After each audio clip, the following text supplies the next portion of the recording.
جانو دلم فدائے جمال محمد است، خاکم نثار کوچہ آل محمد است، آل محمد است۔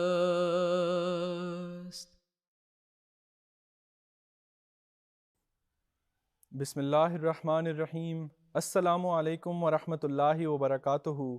محمد مصطفیٰ احمد مجتبیٰ خاتم المرسلین حضرت صلی اللہ علیہ وسلم کی اولاد مبارک پر مبنی پروگرام آل رسول لے کر خاکسار عمر فاروق آپ کی خدمت میں حاضر ہے۔ ناظرین، اللہ تعالیٰ قرآن کریم میں فرماتا ہے،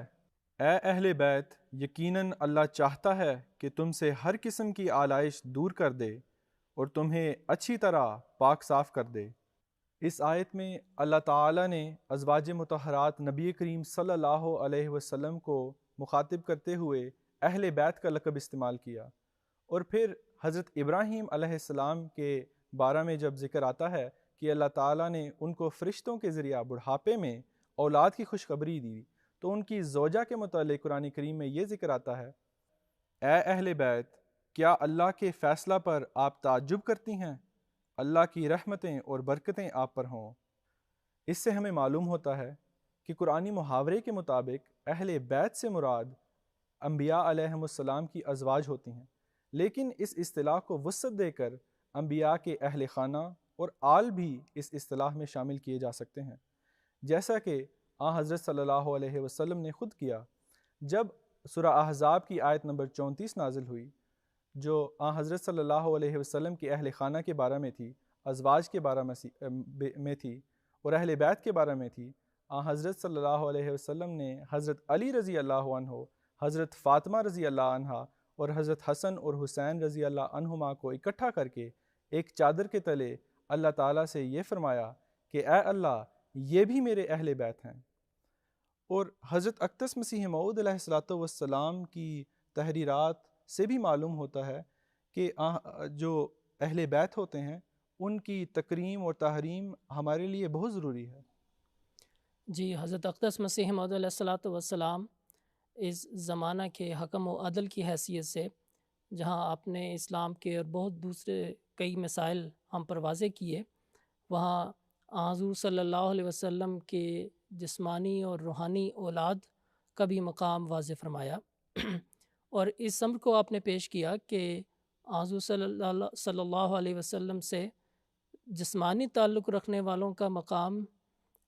اس وجہ سے زیادہ بلند اور عالی شان ہے کہ وہ حضور صلی اللہ علیہ وسلم کے روحانی وارث بھی تھے۔ چنانچہ اپنی تحریر میں حضرت مسیح موعود علیہ السلام اس امر کی وضاحت کرتے ہوئے فرماتے ہیں، خدا کے پیاروں اور مقبولوں کے لیے روحانی آل کا لقب نہایت موزوں ہے، اور وہ روحانی آل اپنے روحانی نانا سے وہ روحانی وراثت پاتے ہیں جس کو کسی غاصب کا ہاتھ غصب نہیں کر سکتا، اور وہ ان باغوں کے وارث ٹھہرتے ہیں جن پر کوئی دوسرا قبضہ ناجائز کر ہی نہیں سکتا۔ سو اہل معرفت اور حقیقت کا یہ مذہب ہے کہ اگر حضرت امام حسین اور امام حسن رضی اللہ عنہما حضرت صلی اللہ علیہ وسلم کے سفلی رشتہ کے لحاظ سے آل بھی نہ ہوتے، تب بھی بوجہ اس کے کہ وہ روحانی رشتہ کے لحاظ سے آسمان پر آل ٹھہر گئے تھے، وہ بلا شبہ حضرت صلی اللہ علیہ وسلم کے روحانی مال کے وارث ہوتے۔ جی، اس اقتباس سے بڑی وضاحت ہو جاتی ہے کہ اقدس مسیح موعود علیہ السلام کی نظر میں اہل بیت کا ایک بڑا ہی مقام تھا، اور آپ سمجھتے تھے کہ واقعی طور پر جو ہیں وہ نہ صرف جسمانی اولاد ہیں بلکہ روحانی اولاد بھی ہیں۔ گویا کہ حضور صلی اللہ علیہ وسلم کی جسمانی اولاد کا مقام و مرتبہ اس لحاظ سے زیادہ بلند اور عالی ہے کہ وہ جسمانی تعلق بھی رکھتے ہیں اور روحانی تعلق بھی رکھتے ہیں، اور پھر حضرت مسیح موعود علیہ السلام نے اپنے منظوم کلام میں بھی اس مقام اور مرتبہ کو ان الفاظ میں پیش کیا ہے، جانو دلم فدائے جمال محمد است، خاکم نثار کوچہ آل محمد است، یعنی میری جان اور دل محمد مصطفیٰ صلی اللہ علیہ وسلم کے جمال پر فدا ہیں، اور میری خاک آل محمد صلی اللہ علیہ وسلم کے کوچے پر قربان ہے۔ اسی طرح مزید فرمایا، نہالیست از باغ قدس و کمال، ہمیں آل او ہمچو گلہائے آل،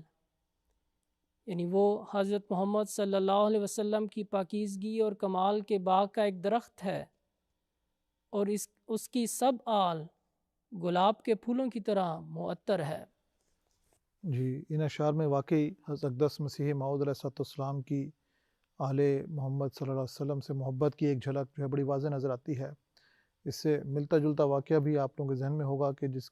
حضرت مسیح علیہ السلام مسیح مبارک کی چھت پر ٹہل رہے ہوتے ہیں تو آنکھوں سے جو ہے وہ آنسو جاری ہوتے ہیں، کہ وہ فرماتے ہیں کہ کاش یہ شعر میں نے کہا تھا، حضرت حسان بن ثابت کا وہ شعر تھا کہ کنت السوادر ناظری، تو اس میں بھی حضرت اقدس مسیح موعود علیہ السلام کی محبت کی جھلک نظر آتی ہے۔ احادیث میں بھی اہل بیت کا ایک بہت بڑا مقام جو ہے وہ بیان کیا جاتا ہے۔ ایک حدیث میں یہ ذکر بھی ملتا ہے کہ حضور صلی اللہ علیہ وسلم نے جب اپنی امت کو نصائح فرمائیں کہ تم قرآن کریم کو جو ہے اس پر قائم رہنا، اس کی تعلیم پر عمل کرنا، تو ساتھ ہی اپنے اہل بیت کے بارے میں بھی حکم فرمایا کہ ان کا بھی ایک مقام ہے، ان کی بھی تم نے پیروی کرنی ہے، ان کی سنت پر بھی عمل کرنا ہے۔ تو یہ بات بھی ہمیں احادیث سے نظر آتی ہے کہ آپ صلی اللہ علیہ وسلم نے اپنی سنت جو ہے اور اپنے اصحاب کی سنت اور اہل بیت کی سنت ہے اس کو بھی جو ہے وہ قائم فرمایا ہے، جس سے ایک بڑا واضح مقام نظر آتا ہے کہ نہ صرف یہ کہ وہ جسمانی اولاد ہیں بلکہ روحانی طور پر بھی آپ صلی اللہ علیہ وسلم کے نقش قدم پر چلنے والے ہیں۔ جی زاہد عابد صاحب، اور صحابہ رضوان اللہ علیہم کی سنت سے بھی اور ان کی روایات سے بھی ہمیں معلوم ہوتا ہے کہ وہ بھی اہل بیت کے اعلیٰ مقام کے قائل تھے، یعنی وہ بھی ان کے نزدیک بھی اہل بیت کا ایک خاص مقام تھا۔ جیسا کہ ایک روایت سے ہمیں معلوم ہوتا ہے، حضرت امام بخاری رحمہ اللہ حضرت ابو بکر رضی اللہ عنہ کی ایک روایت شامل کرتے ہیں کہ حضرت ابو بکر رضی اللہ عنہ نے حضرت علی رضی اللہ عنہ سے فرمایا کہ اس ذات کی قسم جس کے ہاتھ میں میری جان ہے کہ حضرت صلی اللہ علیہ وسلم کے اہل بیت سے صلہ رحمی کرنا میرے نزدیک اپنے رشتہ داروں سے صلہ رحمی سے زیادہ محبوب ہے۔ اور جب حضور صلی اللہ علیہ وسلم کی آل کی بات ہوتی ہے تو اس ضمن میں یاد رکھنا چاہیے کہ حضور صلی اللہ علیہ وسلم کی تمام اولاد حضرت خدیجہ رضی اللہ تعالی عنہ کے بطن سے ہوئی، سوائے ایک بیٹے کے جو حضرت ابراہیم کہلاتے ہیں، اور یہ حضرت ماریہ کے بطن سے پیدا ہوئے۔ اور حضرت ابراہیم اس لحاظ سے معروف ہیں کہ ان کے متعلق وہ مشہور حدیث بھی ملتی ہے جس میں حضور صلی اللہ علیہ وسلم نے فرمایا لو عاش لکان صدیقا نبیّا، کہ اگر یہ زندہ رہتا تو صدیق نبی ہوتا، سچا نبی ہوتا۔ اور اس سے بھی اس بات کا پتہ چلتا ہے جو حضرت مسیح علیہ السلام نے بیان کی کہ حضور صلی اللہ علیہ وسلم کی جسمانی اولاد آپ کے روحانی ورثہ کی بھی وارث تھی۔ حضور صلی اللہ علیہ وسلم کے نرینہ اولاد کا جہاں تک تعلق ہے، اس کی تعداد مختلف روایات میں مختلف ہے، 11-12 کی تعداد تک بیٹوں کا بھی پتہ چلتا ہے۔ اس ضمن میں حضرت مسیح موعود علیہ السلام کی ایک روایت یوں پیش ہے، آپ فرماتے ہیں تاریخ دان لوگ جانتے ہیں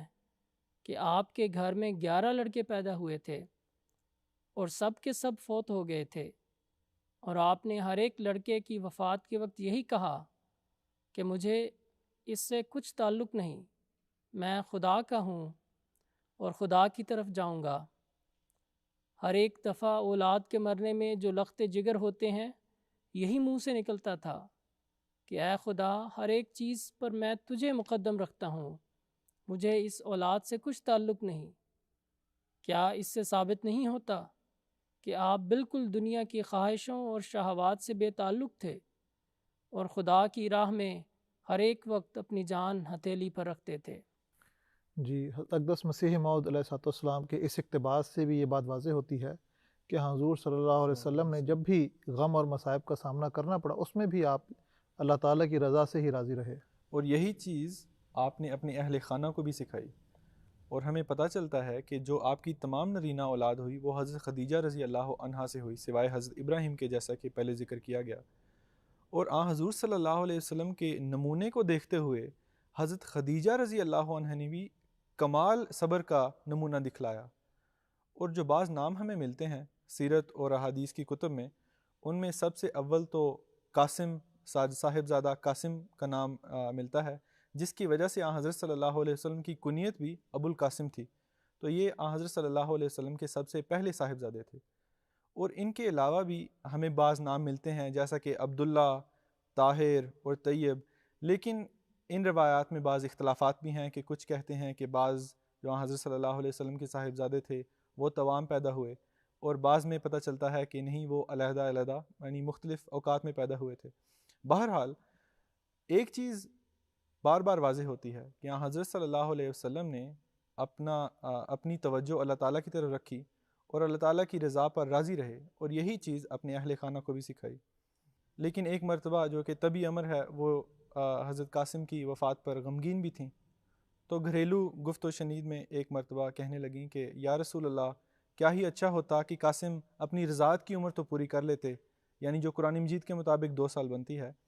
تو پھر ہم کچھ اور دن بچے کے ساتھ گزار لیتے۔ تو حضرت صلی اللہ علیہ وسلم نے کیا ہی خوبصورت جواب دیا، جس سے ایک سبق بھی ملتا ہے سب کے لیے۔ حضرت صلی اللہ علیہ وسلم نے فرمایا کہ قاسم کی رضاعت جنت میں پوری ہوگی۔ تو حضرت ختیجہ کہنے لگیں کہ کیا ہی اگر اس طرح ہو، اگر اس بات کا یقین ہو جائے تو پھر میرے لیے یہ غم سہارنا آسان ہو جائے گا۔